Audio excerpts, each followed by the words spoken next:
Welcome to my channel. ఈరోజు మనము రుణ బాధల నుంచి బయటపడడానికి పాటించవలసిన పరిహారం గురించి తెలుసుకుందాం.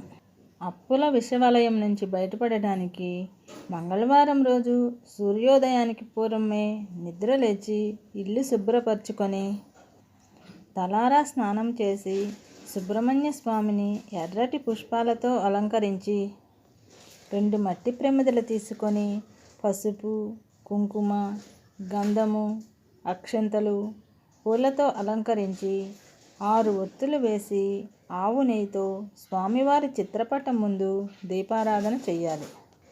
స్వామివారికి ఆవు పాలతో తయారు చేసిన బెల్లపు పొంగలి, సలిపిండి నివేదించి వాటిని ప్రసాదంగా స్వీకరించాలి. ఈ విధముగా 7 వారాలు చేయటం వలన రుణ బాధల నుంచి త్వరగా బయటపడటానికి అవకాశం ఏర్పడుతుంది. మంగళవారం రోజు ఎవరి దగ్గర అప్పు తీసుకోరాదు. బుధవారము ఎవరికి అప్పు ఇవ్వరాదు. Thanks for watching.